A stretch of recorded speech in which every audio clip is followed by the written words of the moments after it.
नमस्कार, मेरा नाम शेख आरिफ है। आप देख रहे हैं सीजी भास्कर। कल से विधानसभा का सत्र शुरू होने वाला है और इसी सिलसिले में आज प्रदेश कांग्रेस कमेटी के विधायक दल की बैठक थी। हमारे साथ है भिलाई नगर के विधायक देवेंद्र यादव। उनसे जानने की कोशिश करते हैं कि क्या रणनीति बनाई गई है आज विधायक दल की बैठक में। देवेंद्र जी, आज क्या रणनीति बनाई गई कि किन मुद्दों को इन 5 दिन को जो चलने वाला जो विधानसभा सत्र उसमें किन बातों को सबसे ज़्यादा जोर दिया जाएगा? देखिए, प्रदेश में जो वातावरण है, हमारे प्रदेश के किसान भाई खाद की कमी को लेकर जूझ रहे हैं। शिक्षा की स्थिति देखेंगे तो युक्तियुक्तकरण के कारण और बच्चों जो सरकारी स्कूल्स हैं वहाँ बच्चों को ना ड्रेसेस दिए जा रहे हैं, ना उनकी किताबें दी जा रही है, उसके कारण शिक्षा भी बदहाल स्थिति में है। तीसरी ओर देखें, रेत खनन, रेत माफिया का कहर इतना छत्तीसगढ़ में बढ़ गया है कि पत्रकार भी सुरक्षित नहीं है। हम आगे देखें तो प्रदेश के अंदर सड़कों का जो हाल है वो किसी से छुपा नहीं है।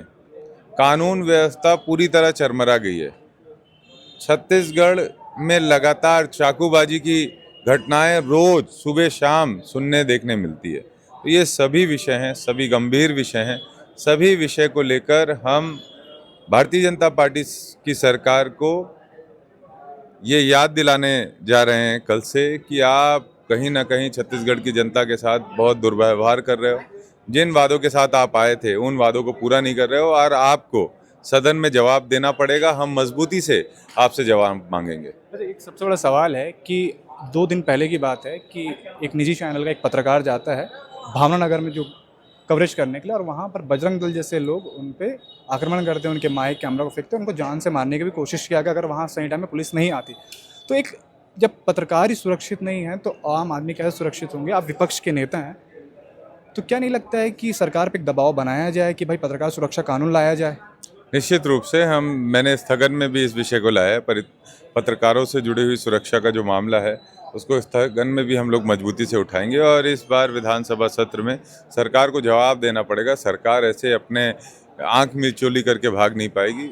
पत्रकारों के साथ जो हमारा लोकतंत्र का चौथा स्तंभ है उसके साथ जो दुराचार, अनाचार और लगातार दुर्व्यवहार हो रहा है, ये कभी देखने नहीं मिला जो अभी हो रहा है। धन्यवाद। ये हमारे साथ थे भिलाई नगर के विधायक देवेंद्र यादव थे। इनसे सवाल पूछा गया कि 5 दिन का ये विधानसभा सत्र होने वाला है कि इनकी क्या तैयारी थी। आज विधायक दल का बैठक लिया गया। इनकी अध्यक्षता जो है वो नेता विपक्ष चंदस महंत कर रहे हैं और क्या अंदर मीटिंग उनके सिलसिले में हमने जाना। आपको हमारा खबर अच्छा लगता है तो सीजी भास्कर को सब्सक्राइब करें। धन्यवाद। इसी मामले में उन्होंने आज प्रेस कॉन्फ्रेंस की और वो बोलते हैं कि सब सर्वनाश होगा राहुल गांधी का, क्योंकि वो जगन्नाथ जी के बारे में ऐसा करते नजर आ रहे हैं। अगर पुरंदर मिश्रा ने ऐसी कोई बात कही है तो वो निंदनीय है। वो जगन्नाथ जी के सेवक हैं और उनके सेवक को ऐसा व्यवहार नहीं करना चाहिए, मैं मानता हूँ। राहुल जी का कहना ये था कि आपने अडानी जी को सुविधा पहुँचा रहे हैं और उसके कारण रथ यात्रा रोक रहे हैं, तो ये बात तो गलत है। मगर आप उसको लेके उल्टे सीधे बयान करें कि उनका सर्वनाश हो जाए, ऐसी बात करने वाले पुरंदर मिश्रा जी को जो निंदनीय बात कही उसके लिए मैं उनकी निंदा करता हूँ। तो मैं चाहूँगा कि जो एक भाव होना चाहिए एक पुजारी का, ये भाव होना चाहिए एक धार्मिक व्यक्ति का, वो इस तरह से घृणा से नहीं भरा रहता। वहाँ हर जगह पवित्र भाव रहता है और उसको पुरंदर मिश्रा जी को ख्याल रखना चाहिए।